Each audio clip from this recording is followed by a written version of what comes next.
A large ship begins its final voyage after decades of service, since 1950. The spokesperson wishes all passengers a memorable journey and explains that the vessel will travel along a historically calm maritime route the company has used since World War II without any incidents. He also announces that Captain Schaefer invites everyone to the banquet hall later that night to introduce himself and celebrate.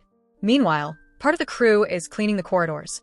Among them are Brian, the youngest, and his co-workers George and Oscar, who is Brian's brother. They notice two women passing by, Molly Evans and her daughter Kendall, without realizing that Molly is a former naval officer. After the women leave, George and Oscar gossip about their social class, assuming they must be wealthy. Tempted by the idea of stealing from them, they decide to plan a heist. George warns Oscar to keep Brian under control, so he doesn't report them, but Oscar insists his brother won't betray them. Their only concern is the surveillance footage, but George assures him that Cyrus, the camera operator, will help in exchange for a share of the stolen goods. On the other side of the ship, Molly confesses to Kendall that she sold the family home because it was filled with painful memories of her late husband. Kendall is upset, feeling her mother would never make such a decision. Knowing Molly wants to meet Captain Schaefer, who once saved her husband's life, Kendall encourages her to enjoy the event, though she won't attend herself. Inside Molly's cabin, George and Oscar begin searching through the furniture for valuables. When Brian walks in, he is furious and disappointed, reminding his brother he helped him get this job and can't believe he is abusing it. As they argue, Kendall enters and sees the men rummaging through her room. Panicking, she assumes the worst and runs. George chases after her, while Brian and Oscar follow, worried George might hurt her. They reach the deck, where George grabs Kendall. He tells the others that he can't leave any witnesses, but Brian and Oscar don't want violence. Fearing punishment, George prepares to throw Kendall into the ocean. Brian tries to stop him, and all three fall overboard. Kendall and Brian are knocked unconscious, while George struggles to stay afloat. Oscar watches helplessly and then rushes to Cyrus, confirming the cameras were turned off but hiding the truth about what happened. In the water, George panics, unable to swim well, and cries for help, but no one hears him. Suddenly, several sharks appear, and one of them attacks, killing him within seconds. Moments later, Kendall wakes up and nearly sinks beneath the waves. Realizing the danger and seeing shark fins nearby, she screams desperately as the ship slowly moves farther away. Inside the ship, Molly arrives at the banquet hall and meets Captain Schaefer. When he asks about Kendall, she lies that her daughter is seasick and will join later.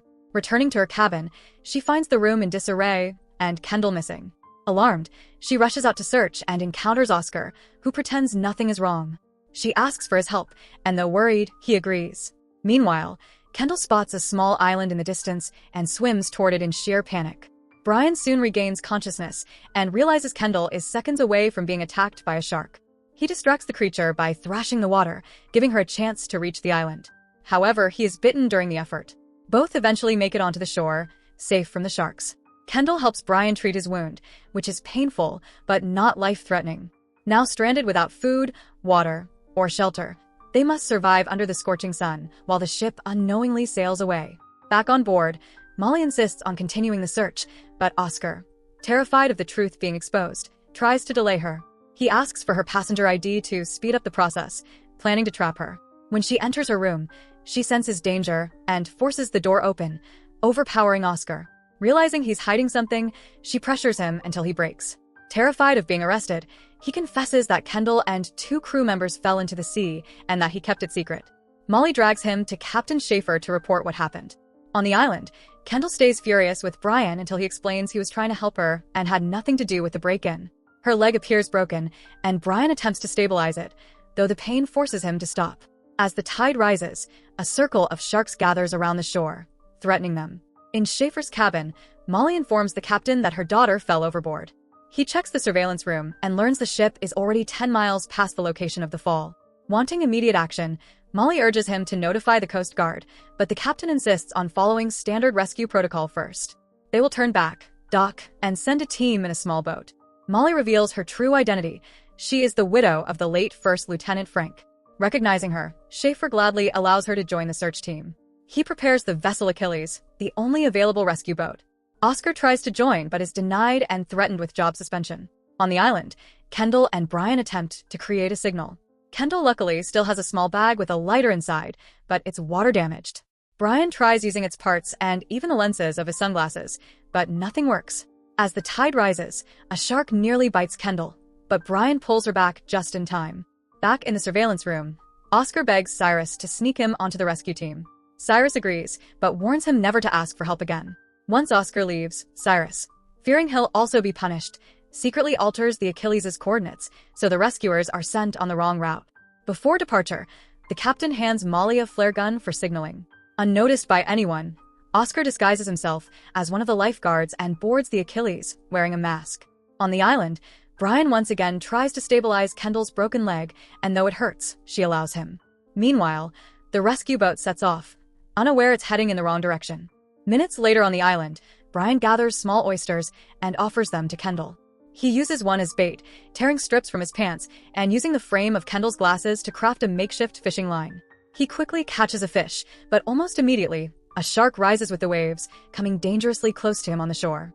Out at sea, Molly grows worried that their rescue boat is not heading in the right direction. Suddenly, a shark slams into the vessel, causing a violent jolt. The impact sends the navigation and coordinate computer into the ocean. Molly radios Captain Schaefer, while one of the lifeguards, Marcus, dives in to seal a leak. He injures himself during the repair, and his blood spreads into the water, dangerous with sharks nearby. When he surfaces, a shark attacks and drags him under before anyone can save him. The captain hears everything over the radio, and the crew watches in horror. Molly is furious that the masked lifeguard didn't help, and soon realizes it is Oscar, the cause of everything. She contacts Schaefer again and asks for guidance. The captain confronts Cyrus, who claims he notified the Coast Guard, but says they can only respond in an hour because the helicopter is unavailable. On the island, night falls. Sharks continue circling the shore. Brian throws stones into the water, but it does little. He sits beside Kendall, both exhausted and afraid. Meanwhile, the rescue team drifts helplessly, struggling to navigate under cloud-covered skies. Oscar wants to move randomly, but Molly insists they stay still. When the moonlight finally breaks through the clouds, Oscar notes that it is a waxing moon. Using that clue, Molly determines their direction and informs the captain they are heading west. On the island, Brian attempts again to spark a fire for warmth and a signal, but when he turns around, he finds Kendall unconscious. He drags her farther from the rising tide and tries to wake her, but she doesn't respond. At sea, Molly and Oscar talk quietly about their families when another shark suddenly slams the boat, flipping it over. Oscar and Abby surface, frightened but attempting to right the vessel. Molly dives for supplies from her backpack. Massive sharks circle them, waiting for a chance to strike. When Molly surfaces and helps them flip the boat, a shark appears out of nowhere and kills Abby instantly. On the ship, Cyrus tells the captain that the Coast Guard has arrived at the fall location. In reality, he is covering up his failure. Afraid of being implicated, he begins packing to flee. Back at the overturned boat, Oscar panics, convinced they will be the shark's next victims. Molly tries to stay calm and insists she has a plan. They must flip the boat on the island. Back on shore, Kendall finally wakes up. Brian is relieved, but warns the tide is rising fast and the sharks know they are vulnerable. Kendall is terrified, but Brian encourages her to stay hopeful. Underwater, Molly waits for the right moment. When the sharks drift farther away, she ties a rope to the boat and instructs Oscar to pull while she uses her weight for leverage. Their plan works. The boat flips upright. Once inside, Molly thanks Oscar, believing he is genuinely trying to make amends. But when he prepares to start the engine, a shark explodes out of the water and drags him back in. Molly pulls him up, but the shark attacks again and kills him while another finishes him off, ending his hope of ever reuniting with Brian. Back on the ship, Captain Schaefer tries contacting Cyrus again. No answer. When he searches the cabin, he discovers Cyrus is gone, already escaping in a small boat. Schaefer contacts the real Coast Guard and learns no one ever informed them of the incident. Furious, he orders an immediate official search. He commands Cyrus to return and accept punishment, but Cyrus refuses, choosing instead to jump into the sea, where sharks quickly kill him. On the island, the water now reaches the young survivor's feet. Brian urges Kendall to try standing despite her broken leg. She attempts it, but passes out again. A rescue aircraft soon flies overhead, but without a visible signal, it passes without noticing them. Out at sea, Molly finally sees the stars. Hope surges through her as she starts the boat's engine, but it quickly breaks down again. She grabs the oars, but the splashing attracts a shark. She fights it off with sheer determination until it retreats. On the island, the tide fully submerges the area. Sharks separate Brian from Kendall, pulling him underwater. Fortunately, he has a sharp stone in his pocket and stabs the shark in the eye, forcing it to release him. He swims to Kendall just as she sinks and brings her to the surface. She awakens and panics. Brian tries to reassure her that sharks avoid shallow waters, But immediately, a shark pushes her aside and bites her leg, dragging her under. Molly, now close enough to hear Brian's screams, speeds toward them and dives into the water. She sees the shark pulling Kendall down and grabs a stone from the seabed, stabbing the creature in the eye. The shark releases Kendall, and Molly drags her to the surface, placing her safely in the boat. As Brian climbs aboard, another shark charges at him. Molly quickly grabs the flare gun and fires directly into the shark's open mouth, killing it instantly.